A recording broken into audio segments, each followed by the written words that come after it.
Hey mga buddy, welcome to the channel kung bago ka lang dito, and welcome back kung hukluban ka na sa channel na to mga buddy. Maraming salamat sa pagbalik, and as promised sa last video, vehicle NVH tayo and performance test driving ng Nissan Almera 1.0 liter 3-cylinder turbo.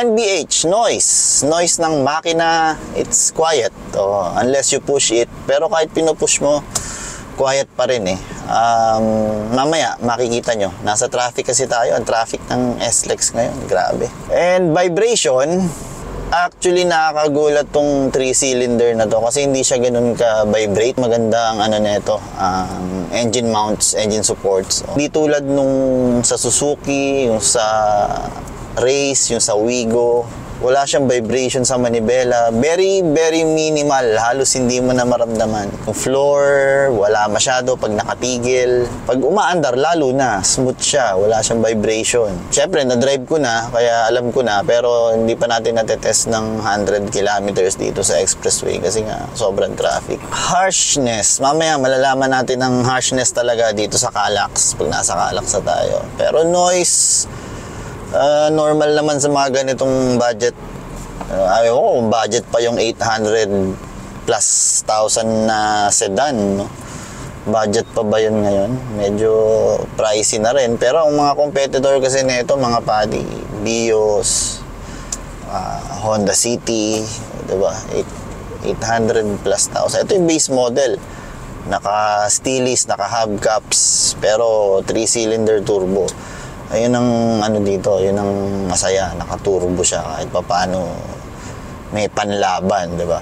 Anyway, noise. Normal naman sa noise, naririnig mo yung paligid unless naka Mercedes-Benz ka. Sa Accord ko nga medyo rinig pa rin medyo rinig pa rin Although mas tahimik kumpara dito. Ririnig ko yung mga motor, mga truck na maiingay, mga ganun, no? Yun ang noise niya. Noise ng makina, tahimik kasi nga turbo. Hinihigop ng turbo yung ingay ng makina nawawala. So, naririnig mo pa rin yung makina pero parang puro hangin. Yun ang noise niya. Mamaya maririnig nyo, traffic So, I'll be back mga padi. NVH mga padi, welcome to Calax.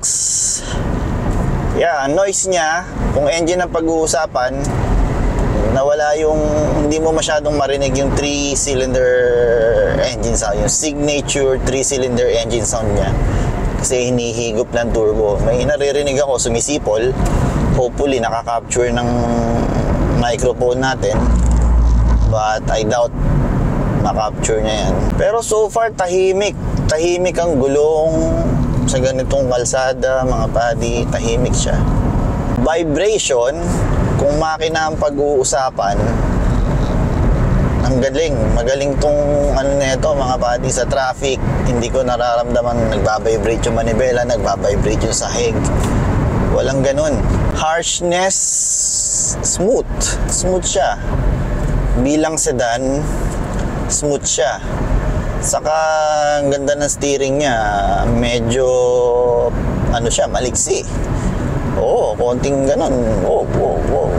Meron ding galaw, may galawan din. Well, malalaman natin sa twisties yan mamaya. So kung vehicle NVH lang, noise, engine noise, tahimik siya dahil nga turbo siya, hindi mo na marinig halos yung signature 3-cylinder engine sound. Puro hangin. Pero power is hindi naman nakakagulat kahit turbo siya. Noise, vibration nga, ayun. Nasabi ko naman na kung vibration ng engine ang pag-uusapan. Pero vibration dito habang nagdadrive, may konting-konti. Kasi syempre dinadump niya yung imperfection sa kalsada. Harshness ng ride, hindi siya harsh sedan, sedan, galawang sedan, okay naman.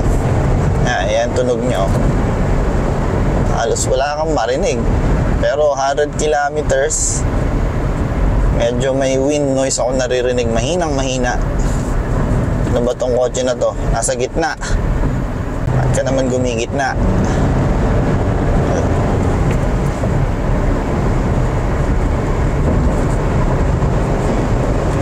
Very smooth ride for what it is. Sedan is a sedan. Smooth naman siya. Anyhow mga buddy, let's test the handling of this car. I think magiging masaya to dahil first gear, second gear, hopefully third gear magamit natin. Ano dun yung mga powerful torque niya. Let's go to Sampaguita, Burgring. Alright, welcome to Sampaguita again mga buddy. Sampaguita, Burgring. Huwag niyong gaya yung Sampaguita, Burgring, Sampaguita to. Alright, so nandito na naman tayo to test a car and may sakay na ako, chicks. Yes, CIC is back. CIC is back. Ay, naka, after a month. So anyway, very comfortable ride. Hindi gaya nung mga last time na nasakyan natin. May konting ganon pero hindi siya lamog. Once again, this is the 2023 Nissan Almera 1 liter 3-cylinder turbo manual. Yun ang pinaka-importante doon. Manual transmission mga buddy. Alright.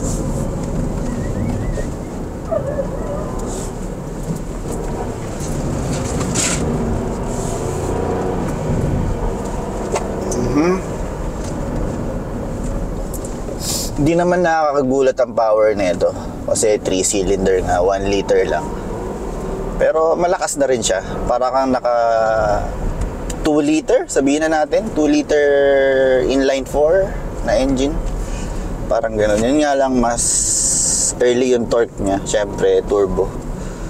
Mas maaga siyang sumipa. Pero yung power niya, hindi naman nakakatakot.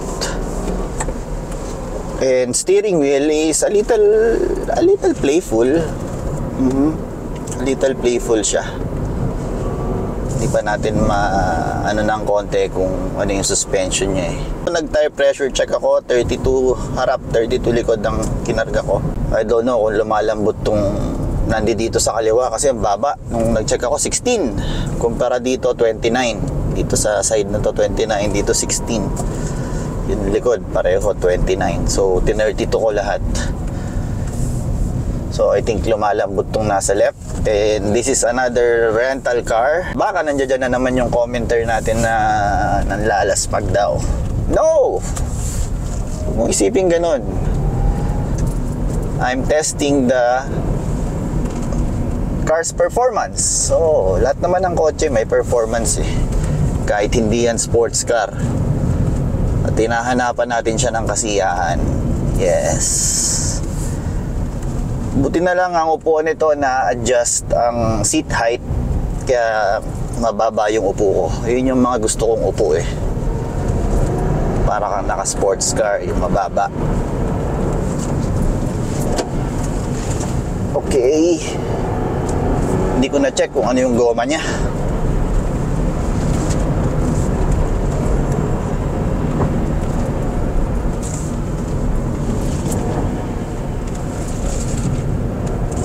Playful ang ang manibela. Playful ang niya, ang steering. Hindi siya malamya.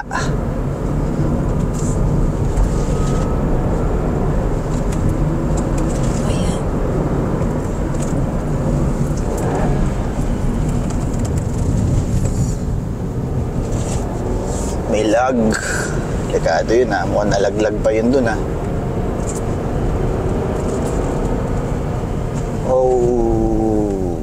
Okay, roadworks. Dito pa rin ang roadworks.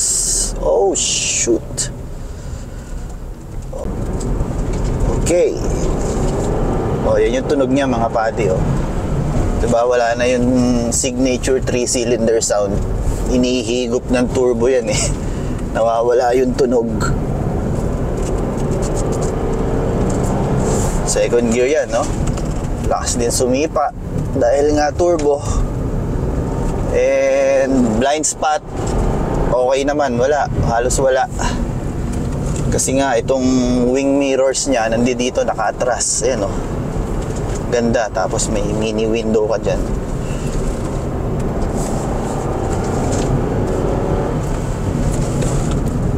Oh, water.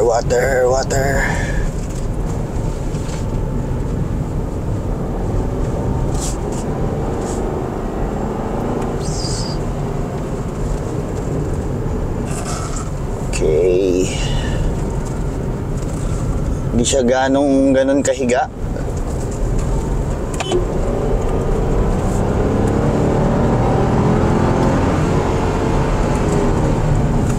Hindi ako nagni-nitpick. May nag-comment, nagni-nitpick daw ako. Sinasabi ko lang ayoko. May kanya-kanya tayong opinion, ha, Paddy?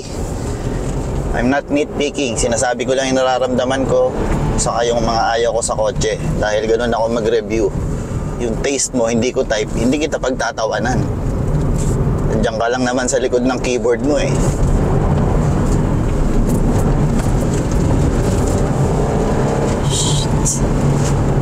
Wow!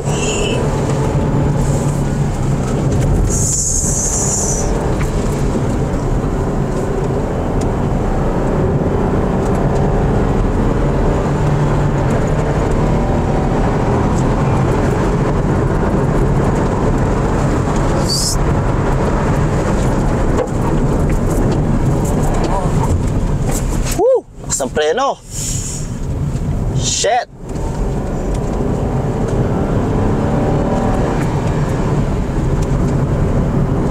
Wala siyang immediate na ano eh, kasi maliit ang engine eh. Pero malakas humila.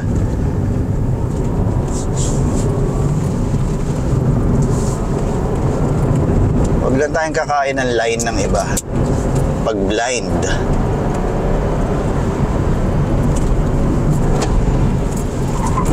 Yo, ABS working fine.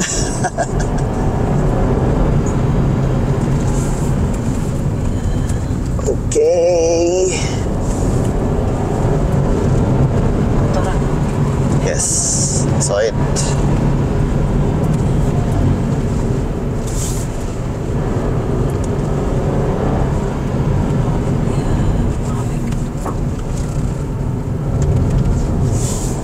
Ganda ng handling niya, hindi siya halos humihiga. Pero hindi naman siya hindi siya matagtag. Hindi siya parang race suspension. Komportable pa rin. Oo, mga Paddy.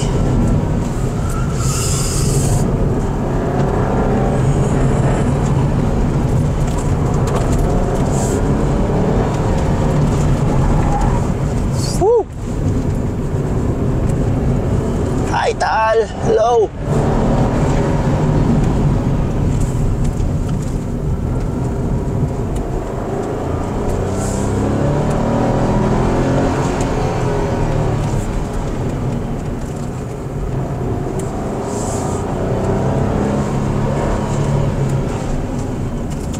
Oh, laki ng bato. Scary. Siguro nung umulan. Ganda ng view. Alright, technical part. Tignan natin, dito natin malalaman ang suspension nito, mga Paddy. Hold on me. Namiss kita eh. Kaya gusto ko kitang takutin.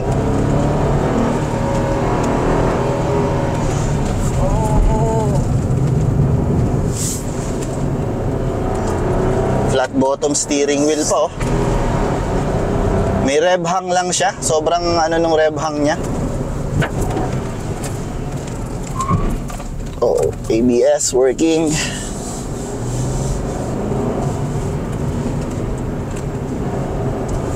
Ganda na suspension, mga Paddy. Promise. Nice work, Nissan. Never thought.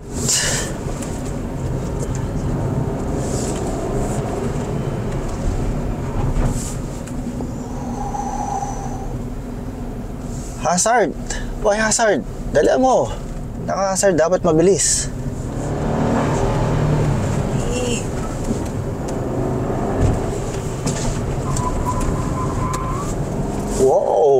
Ganda ng kapit ng goma, ah. Respect.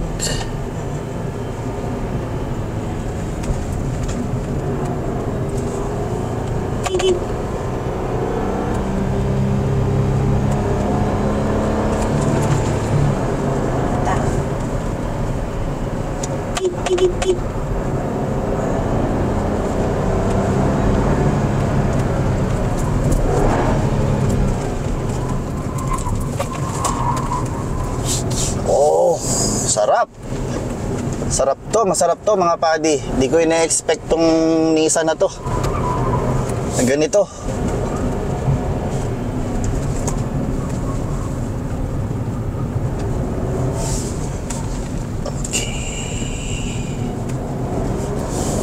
As long as I'm not eating the line, hinga para kay Taal. Yes.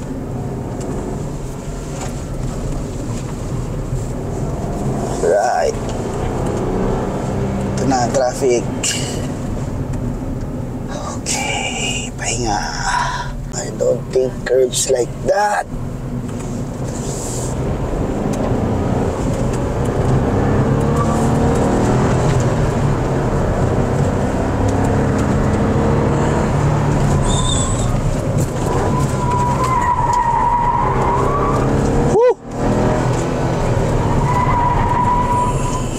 ABS, very good. High grades.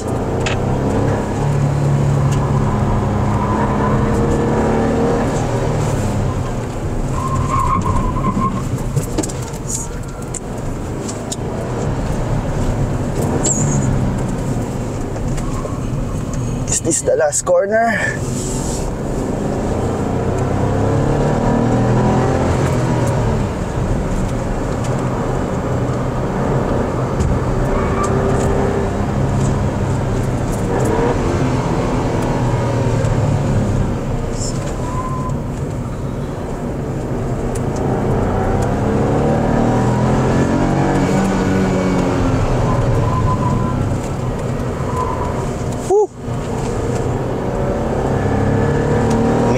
Din yung goma niya mga padi, pero suspension ganda, grabe, galing.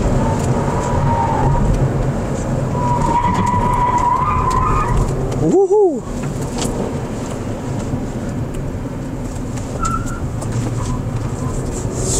Alright, and that's it. Welcome to Taal.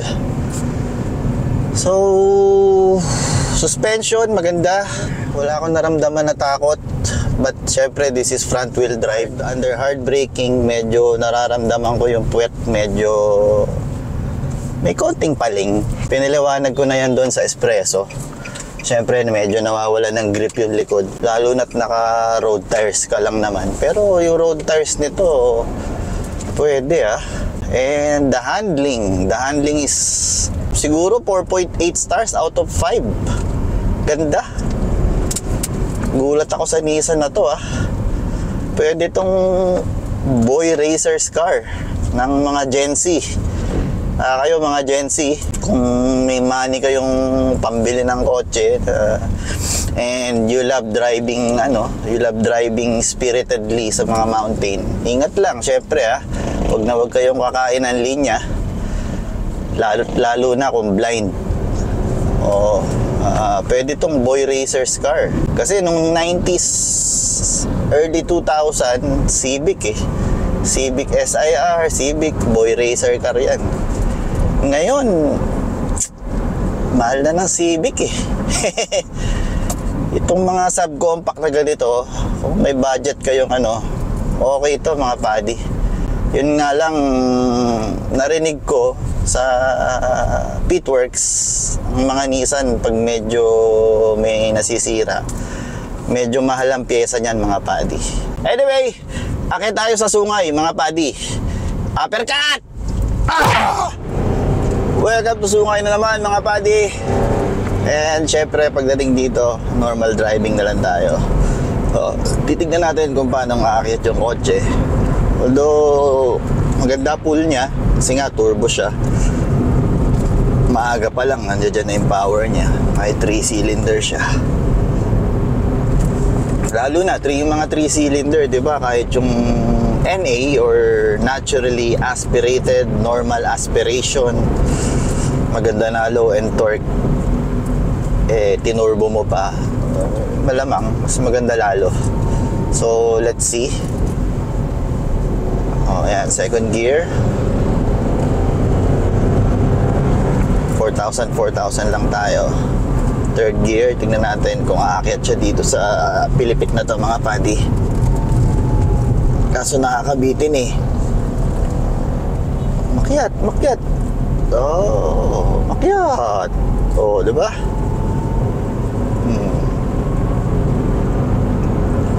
Ganda torque niya. Kaso kasi ang sedan ngayon hard sell na rin kahit papaano no?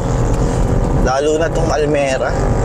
Vios mabenta pa, daming Vios sa kalsada, pero Almera bihira mong makita, mga padi, di ba? Dito gulping di ba? Violente yung dito wala, okay lang.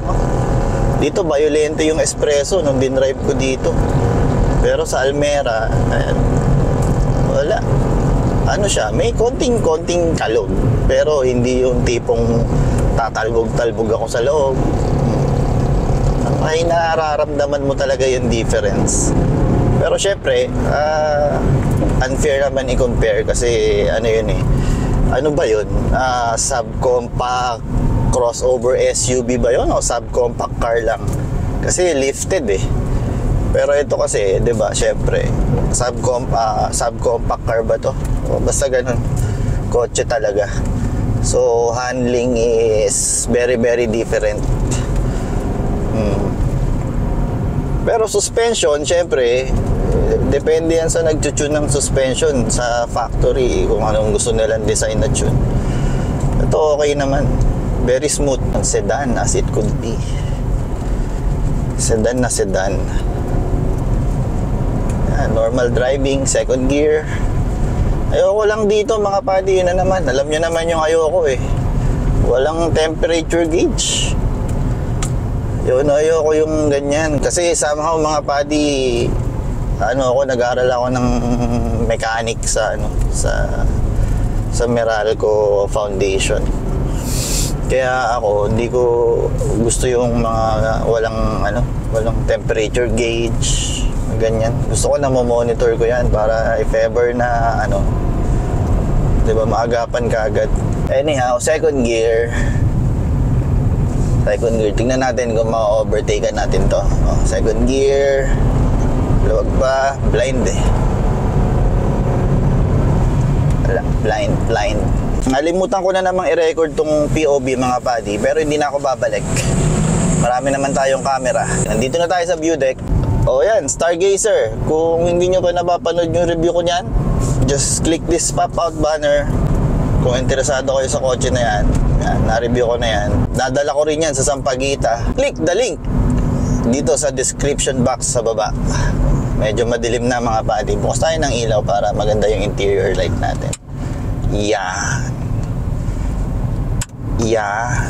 For sure naman makakakaya to sa mga ganyan dahil malakas din kahit 99 horsepower ang torque niya. Torque figure is 160 Newton meters of torque, so mas malaki na naman yung torque. Maganda yung mga tuning na gano'n kasi pang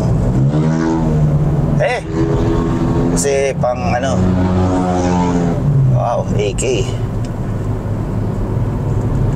Kasi mas usable mo yung low end torque, syempre sa pang overtake, pang city, makakaarangkada ka kaagad. Hindi gaya nung araw, gaya nung SIR, 158 horsepower, 150 ganyan Newton meters of torque, so mas mababa yung torque figures niya. Kailangan mong i-rev all the way to 8,000 para lang makuha yung power na yon. Pero ito hindi, rev mo lang ng konti. Yan, second gear, andyan na yung power niya. 3,000 plus, mararamdaman mo na yung power niya kagad. Pero kung yung gaya ng GR Yaris ang tuning, putya, ibang usapan yun. Ayan, second gear, pag pumalo yung turbo niyan, Patay tayo ng traction control. Yan, nakapatay na.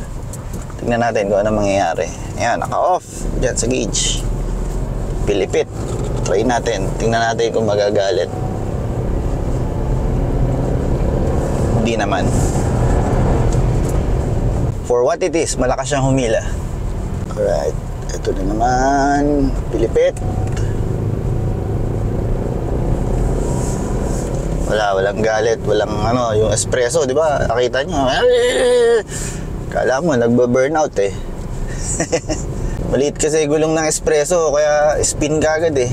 Saka parang medyo malaki tong sedan na to, mga padi. Kumpara sa Vios, Alam ko, Vios ang pinaka main competitor nito. Parang medyo mas maluwag siya. Mas maluwag siya ng margin. Medyo malaki eh. But anyway, nandito na tayo sa taas, mga padi. Hindi man naging maganda ang natin sa sungay kasi medyo traffic. This car can be a Gen 6 boy race car na kotse. Pwede siya. Ganda handling, ganda torque. Although 3-cylinder, okay din. Okay din. Wala nga lang yung signature sound na 3-cylinder, pero syempre mas malakas yung power, mas malakas ang torque. Imagine 1 liter 99 horsepower tas 160 newton meters. Kino-compare ko lang, mga padi, yung espresso 1 liter din, walang turbo, 66 horsepower, 90 newton meters of torque. Ito 160 newton. So laki ng diferensya. Although kahit mas mabigat ng konti ito, hindi mo pa rin mapapantayan ng pag tinurbo mo na talaga, iba ng usapan yan. Anyway, mga padi, if you enjoy this video, if you enjoy this review, paki-dut-dut naman yung subscribe button na yan para lagi kayong updated. I-update kayo ni YouTube ng mga bagong uploads ng Mob Auto channel, mga padi. And paki-dut-dut na rin yan like button na yan. Lagi kong sinasabi yan, mga padi. Dut-dutin nyo na ng dut-dutin hanggat kaya nyo para gumana yung tinatawag na YouTube algorithm, mga padi. That way, pag gumana yung YouTube algorithm na yan, yung mga naghahanap ng kotse kagaya nito, maaari iba to ni YouTube dun sa mga tao na yun, or i-feed sa nila, diba? Sa mga feed nila, mapapanood nila, and that way, syempre kahit papano, kikita naman ako para may pangrenta ulit ako ng next car review, diba? Ganun lang naman yun. Anyway, mga padi, thank you for watching, thank you for coming back, and syempre, ano pa nga ba? I'll see you on the next car review, di ba? Uppercut!